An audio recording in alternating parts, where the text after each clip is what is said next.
नाम है Microsoft Excel program. और माइक्रोसॉफ्ट एक्सेल प्रोग्राम क्या है, किस लिए बनाया गया है और क्या काम में लिया जाएगा, उसके बारे में आज हम बात करेंगे। माइक्रोसॉफ्ट एक्सेल जो प्रोग्राम है ये माइक्रोसॉफ्ट कंपनी के द्वारा विकसित प्रोग्राम है। और ये कौन से पैकेज के अंतर्गत आता है? माइक्रोसॉफ्ट ऑफिस के अंतर्गत। किसके अंतर्गत आता है? माइक्रोसॉफ्ट ऑफिस के अंतर्गत आपका माइक्रोसॉफ्ट एक्सेल प्रोग्राम आता है। और इसे काम में क्या लेते हैं, उससे पहले हम बात करेंगे कि माइक्रोसॉफ्ट ऑफिस में और कौन से प्रोग्राम आते हैं और उन्हें किस काम में लिया जाता है। माइक्रोसॉफ्ट ऑफिस एक ऑफिशियल पैकेज है या ऑफिशियल प्रोग्राम्स का पैकेज है जिसमें total official work, data entry का काम जिसे हम कहते हैं, टाइपिंग का काम हम जिसे कहते हैं, या मैथमेटिकल वर्क, आप रिपोर्ट्स वगैरह बनाते हो, रिपोर्ट्स वगैरह का काम, वो सारा काम आप किसमें करके चलते हो? माइक्रोसॉफ्ट ऑफिस में करके चलते हो। अब माइक्रोसॉफ्ट ऑफिस में मैंने बताया कुछ एक प्रोग्राम्स हैं, तो वो प्रोग्राम्स के बारे में जानते हैं कि कौन कौन से प्रोग्राम्स माइक्रोसॉफ्ट ऑफिस के अंतर्गत आते हैं। इनमें सबसे पहला प्रोग्राम आपका आता है माइक्रोसॉफ्ट वर्ड के नाम से। वर्ड प्रोग्राम, जिसे वर्ड प्रोसेसर या वर्ड प्रोसेसिंग प्रोग्राम के नाम से भी जानते हैं। और इसका मूल काम है, मुख्य काम है डॉक्यूमेंटेशन। क्या काम है इसका? मुख्य काम डॉक्यूमेंटेशन का काम है। डॉक्यूमेंटेशन यानी दस्तावेजीकरण। दूसरा प्रोग्राम इसके बाद में आ जाता है आपका Excel program, Microsoft Excel program. और माइक्रोसॉफ्ट एक्सेल प्रोग्राम में हम क्या करते हैं? शीट, स्प्रेडशीट या वर्कबुक तैयार करते हैं। माइक्रोसॉफ्ट एक्सेल में हम क्या काम करते हैं? कोई शीट बनाते हैं, स्प्रेडशीट बनाते हैं या वर्कबुक तैयार करते हैं। इसके लिए एक छोटा सा एग्जांपल मैं आप लोगों को दूंगा कि आप मान के चलो कोई कंपनी में काम कर रहे हो, कोई कंपनी में काम कर रहे हो और आपका जो ऑफिस स्टाफ है उसमें आप कितने मेंबर हो? 10 मेंबर हो। कितने मेंबर हो? 10 मेंबर आप आपके ऑफिस स्टाफ में हो। उसका आपको क्या करना है? मंथली सैलरी शीट बनानी है। ठीक है, MONTHLLY, मंथली सैलरी शीट क्या बनानी है? मंथली सैलरी शीट बनानी है। या फिर आपको एम्प्लॉइज का रिकॉर्ड मेंटेन करके चलना है, तो उसके लिए आपको क्या करना पड़ता है? एक टेबल या सारणी बनानी पड़ती है। उन रिकॉर्ड्स को, उस डेटा को मैनेज करने के लिए आप लोगों को क्या करना पड़ेगा? एक सारणी बनानी पड़ेगी। तो वो सारणी जैसे मैं बनाता हूं, सबसे पहले जैसे एम्प्लॉय कोड, आप जिस कंपनी में काम करते हो तो कंपनी वाले क्या करते हैं? प्रत्येक एम्प्लॉय या जो कार्य कर रहा है वहां पे वर्कर है, उसे अपना एक फिक्स कोड देती है, निर्धारित करती है। तो वो हो गया उसका एम्प्लॉय कोड। उसके बाद में एम्प्लॉय का नाम,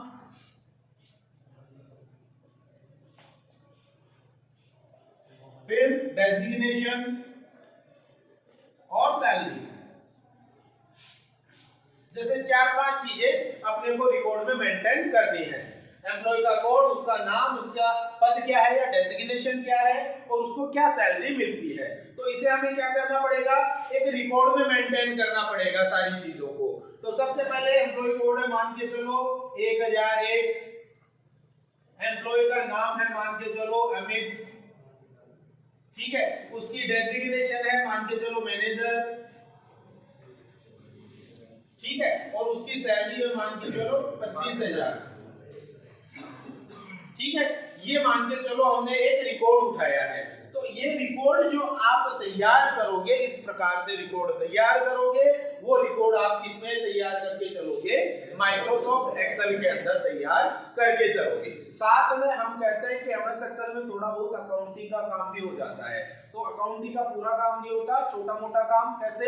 जैसे आप जोड़ बाकी गुणा भाग का काम आसानी से एमएस एक्सेल में करके चल सकते हो। ठीक है, साथ में मैंने बताया जो रिकॉर्ड्स हैं, इन रिकॉर्ड्स को आसानी से आप क्या कर सकते हो? एक्सेल में मेंटेन करके चल सकते हो। तो उसके लिए हमें जरूरत पड़ती है माइक्रोसॉफ्ट एक्सेल की। इसके बाद में और भी काफी सारे प्रोग्राम है, जैसे पावर पॉइंट,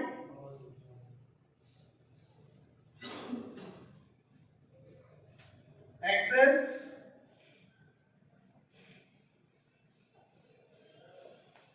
कुछ एक प्रोग्राम्स के मैंने नाम लिखे हैं जो किसके अंतर्गत आते हैं, माइक्रोसॉफ्ट ऑफिस पैकेज के अंतर्गत आते हैं। और इनमें आज हम जो बात कर रहे हैं वो आपका प्रोग्राम आता है Microsoft Excel.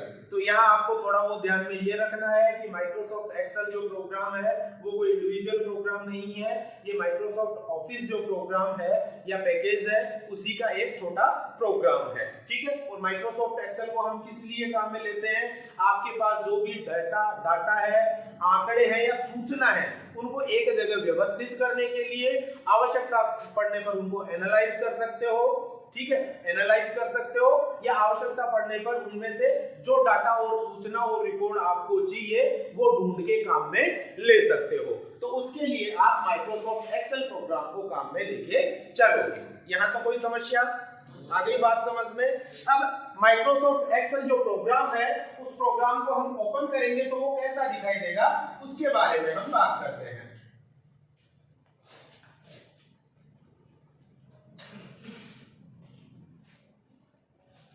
Microsoft Excel programme आप ओपन करते हो तो ओपन करते ही बाकी जैसी विंडोज आती हैं वैसी ही विंडो माइक्रोसॉफ्ट एक्सेल प्रोग्राम की आती है, जिसमें सबसे ऊपर आपके सामने आएगा टाइटल बार। क्या आएगा? टाइटल बार, जिसमें प्रोग्राम का टाइटल या जो प्रोग्राम आपने ओपन किया है उसका शीर्षक आता है, जैसे एमएस एक्सेल। ओके, इसके राइट साइड में आओगे तो आपको 3 बटन मिलेंगे जिन्हें आप बोलते हो कंट्रोल बटन। क्या बोलते हो जिनको? Control button. 3 कंट्रोल बटन है, पहला क्लोज के लिए या प्रोग्राम को बंद करने के लिए, दूसरा है रिस्टोर डाउन और मैक्सिमाइज जिसकी सहायता से प्रोग्राम की साइज को छोटा बड़ा कर सकते हैं या करंट विंडो जो खुली हुई है उसे आप छोटा बड़ा कर सकते हो, और तीसरा आपके सामने आ रहा है माइनस वाला जिसे हम बोलते हैं मिनिमाइज बटन। और मिनिमाइज बटन क्या काम करता है, आपका जो प्रोग्राम है उस प्रोग्राम को आप क्या करोगे, हाइड करोगे या छुपाओगे। कहां छुपाओगे? जो नीचे स्टार्ट बटन वाली विंडो आ रही है जिसे हम टास्क बार के नाम से जानते हैं, स्टार्ट बटन वाली विंडो जिसे हम किस नाम से जानते हैं, टास्क बार के नाम से जानते हैं। तो इस टास्क बार के अंदर आपका क्या होगा, प्रोग्राम आके हाइड हो जाएगा। इसमें इस टास्क बार में आके आपका प्रोग्राम हाइड हो जाएगा। इसके आप लेफ्ट साइड में आओगे तो यहाँ आपको मिलता है क्विक एक्सेस टूल बार। क्या मिलता है? Quick access tool bar. ये बात चल रही है, ये जो मैं फाइल फॉर्मेट बना रहा हूँ ये ऑफिस 2010 का बना रहा हूँ, ठीक है। ऑफिस 2010 के बाद में और वर्जन और संस्करण आ चुके हैं माइक्रोसॉफ्ट ऑफिस के, 2013, 2016, ठीक है। 2016 के बाद में अभी वर्तमान जो आया है वो आया है 2021, ठीक है। कौन सा आया है? 2021। तो 2010 में आप काम सीख लो, आराम से 13 में भी कर सकते हो, 16 में भी, 19 में भी और 21 में भी आप काम कर सकते हो। तो अभी मैं बात जो कर रहा हूँ, ये जो स्ट्रक्चर समझा रहा हूँ, ये स्ट्रक्चर किसका है? ऑफिस 2010 का है जिसमें आप काम कर रहे हो वर्तमान में, ओके। इसके लेफ्ट साइड में आओगे तो यहाँ आपको मिलता है फाइल मेन्यू। कौन सा मिलता है? फाइल मेन्यू मिलता है। और फाइल मेन्यू के जस्ट पास में एक सेव का बटन मिलेगा, डॉक्यूमेंट को सेव करने के लिए या एक्सेल फाइल को सेव करने के लिए। एक अनडू बटन मिलेगा और एक रीडू बटन मिलेगा। ये 3 बटन आपको यहाँ पे मिलते हैं। और इस पट्टी को, इतनी सी पट्टी को हम क्या बोलते हैं? Quick access tool bar. क्या बोलते हैं इस पट्टी को हम? Quick access tool bar. Quick access toolbar, ठीक है। क्या बोलेंगे इसे? Quick access toolbar. और इसमें 3 कमांड मिलती हैं, मेनली मोस्टली 3 मिलती हैं। जरूरत के हिसाब से इनको कस्टमाइज हम कर सकते हैं, बदल सकते हैं, जरूरत के हिसाब से जोड़ सकते हैं या कोई कमांड हटा सकते हैं। इसके बाद यहाँ आपका आ गया फाइल मेन्यू। फाइल मेन्यू की सहायता से आप क्या करोगे, एक्सेल में आपने कोई फाइल बनाई है उसे सेव कर सकते हो, उसे प्रिंट कर सकते हो, जरूरत पड़ने पे एक नई फाइल बना सकते हो, ठीक है। ये सारे काम आप किसमें करके चलोगे? इस फाइल मेन्यू के अंतर्गत करके चलोगे। इसके जस्ट नीचे आपको मिलते हैं टैब्स, जैसे होम, ठीक है, इंसर्ट, इस हिसाब से आपको 7 टैब इसके अंदर मिलेंगे। Home, insert, page layout, formula, data, review, view, एक डेवलपर टैब आता है। ठीक है, इस हिसाब से 6-7 टैब्स आपको मिलेंगे और इन सभी टैब्स के अंदर आपको क्या मिलेगा? कमांड। नीचे क्या मिलती है? कमांड्स आप लोगों को मिलती है। क्या मिलती है? कमांड्स आप लोगों को मिलती है। ठीक है, इस हिसाब से कमांड बॉक्स बने हुए मिलेंगे और उनमें अलग-अलग कमांड्स है, तो कमांड्स का में लेना हम बाद में सीखेंगे। अभी ध्यान में रखना है कि आपको यहाँ पे कमांड्स मिलती हैं और इस पट्टी को हम किस नाम से जानते हैं? ये आपकी फर्स्ट पट्टी कौन सी है? Title bar. और दूसरी पट्टी कौन सी आ गई आपकी? रिबन बार। कौन सी आ गई? रिबन बार। रिबन बार के जस्ट नीचे आप आओगे तो फिर एक्सेल में एक और पट्टी मिलती है जिसे हम फॉर्मूला बार के नाम से जानते हैं। किस नाम से जानते हैं? फॉर्मूला बार के नाम से जानते हैं। तीसरी जो पट्टी आती है वो आती है फॉर्मूला बार। किस नाम से आती है? Formula bar. इसके अंदर यहाँ पे कुछ लिखा हुआ आता है जैसे A1, A2 वगैरह, और यहाँ आपकी जगह खाली आती है। यहाँ F आता है और ये जगह खाली आती है। इस जगह का काम मैं आपको बाद में बताऊंगा कि इसका क्या काम है। शॉर्ट वे में बता सकता हूँ कि यहाँ आपके द्वारा जो भी फॉर्मूला लगाया जाएगा एक्सेल के अंदर, फॉर्मूला किसे कहते हैं? आपके द्वारा जो भी गणितीय क्रिया करनी है, जोड़, बाकी, गुणा, भाग या इस प्रकार की कोई भी क्रिया करनी है, तो उसके लिए आपको सूत्र लगाना पड़ता है एक्सेल में, और उस सूत्र को यहाँ फॉर्मूला बार क्या करता है? अपने अंदर दिखाता है या दर्शाता है कि आपने क्या सूत्र लगाया है। बाकी जानकारी आगे मैं आपको दे दूंगा। इसके जस्ट बाद में आप आओगे तो उसके बाद में इस हिसाब से यहाँ लिखा हुआ मिलेगा A, B, C, D, E, F और रेगुलरली ये चलता जाएगा। और इधर आपको दिखाता है 1, 2, 3, 4, 5 और प्रॉपर वे में ये भी नीचे चलता जाएगा। फिर नीचे की तरफ थोड़ा सा आप आओगे तो इस हिसाब से ये पट्टी आएगी। हाँ, ये पट्टी आएगी जिसमें आपको लिखा हुआ मिलेगा सीट A, ठीक है, डैश, सीट 2 और सीट 3, ठीक है। और साथ में इधर व्यूइंग के लिए और स्टेटस बार आ जाता है जिसमें आप क्या करते हो? जूम को कम ज्यादा करते हो। जूम में ये आती है 100% आपके पते की, ठीक है। और यहाँ ABCD वगैरह लिखे हुए आते हैं और इस हिसाब से लाइंस आपको कटी हुई मिलेगी।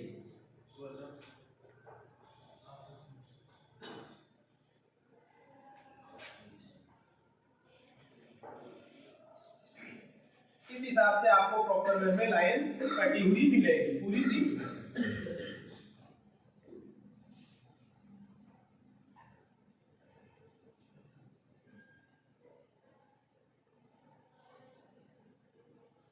इस हिसाब से टोटली लाइंस कटी हुई मिलेगी। मूल काम और मेन काम जो होगा, वर्किंग एरिया जिसे हम कहते हैं, कार्य क्षेत्र, एक्सेल के अंदर जो काम करोगे, काम करने की जगह है, वो जगह आपकी ये वाली है जो मैंने अभी ये सीट बनाई है या टेबल सी बनाई है। इसे आप वर्किंग एरिया कह सकते हो, कोई दिक्कत नहीं है। वर्किंग एरिया, वर्किंग एरिया इसे कहा जा सकता है। अब इस चीज को हमें थोड़ा सा समझना है कि ये क्या, किस प्रकार का ये जाल सा बन गया है या टेबल अपनी बन के आ गई है। इसके लिए एक्सेल का थोड़ा सा मैं फॉर्मल कर रहा हूं कि एक्सेल किस हिसाब से काम में लिया जाता है और किस हिसाब से इसमें काम होगा। एक्सेल जो है, एक्सेल के अंदर जो फाइल बनती है, मैंने बताया कि आप कोई भी प्रोग्राम बनाते हो, काम में लेते हो, ठीक है, या कोई भी प्रोग्राम के अंदर आप काम करते हो, तो काम करने के बाद आप क्या करते हो? उसे सेव करते हो। सेव करते हो तो क्या बनती है? एक फाइल बनती है। क्या बनती है? फाइल बनती है। तो एक्सेल के अंदर आप काम कर रहे हो तो ऐसे में एक्सेल में भी फाइल बनेगी। उस फाइल को हम किस नाम से जानते हैं? वर्कबुक। उस फाइल को हम किस नाम से जानते हैं? वर्कबुक के नाम से जानते हैं। एमएस वर्ड में आप लोगों ने फाइल बनाई है, ठीक है, तो वो फाइल कौन सी फाइल थी? डॉक्यूमेंट फाइल थी। कौन सी फाइल थी? डॉक्यूमेंट फाइल थी। वैसे ही एमएस एक्सेल में आप फाइल बना रहे हो तो उस फाइल को हम किस नाम से जानते हैं? वर्कबुक फाइल के नाम से जानते हैं। और ये नाम आपको यहाँ भी लिखा हुआ मिलेगा, बुक 1, ठीक है ना, टाइटल बार में भी ये नाम लिखा हुआ मिलता है, बुक 1। तो बात कर रहे हैं हम एमएस एक्सेल में फाइल बनाने की। तो एमएस एक्सेल में जो फाइल बनती है उसे हम किस नाम से जानते हैं? वर्कबुक या बुक के नाम से जानते हैं। एक जो वर्कबुक होती है वो वर्कबुक बनती है शीट्स की सहायता से। किसकी सहायता से बनती है? शीट की सहायता से। फाइल आपकी बनी हुई है बुक 1 के नाम से, और बुक 1 जो तैयार हुई है वो किनकी सहायता से बनी है? इन शीट्स की सहायता से बनी है। और यहाँ ध्यान ये देना है कि वर्कबुक के अंदर मिनिमम एक सीट होती है। मिनिमम आप कितनी सीट रख सकते हो? एक सीट रख सकते हो। और मैक्सिमम की बात करें, मैक्सिमम आप 256 सीट, कितनी सीट रख सकते हो? 256 सीट। आपकी एक एमएस एक्सेल की फाइल है, उसमें मिनिमम एक वर्कशीट हो सकती है, जो यहाँ सीट्स आती है, सीट 1, सीट 2, सीट 3, सीट 4, ठीक है। बाय डिफॉल्ट तो कितनी आएंगी? 3 आएंगी। बाय डिफॉल्ट कितनी आएंगी? 3 आएंगी सीटें। उनको कम कर सकते हो आप, कितनी? 1, ठीक है। और बढ़ा सकते हो आप कितनी? 256 तक, ठीक है। ये बात हो गई आपकी सीट की। वर्कबुक किससे मिलके बनता है? सीट से मिलके बनता है। अब सीट किससे मिलके बनता है? सीट मिलके बनता है इन ABCD और 1 2 3 से। सीट किससे मिलके बनेगा? इन ABCD और 1 2 3 से। तो ये ABCD और 1 2 3 है क्या चीज? इसके बारे में हम थोड़ा सा देख लेते हैं।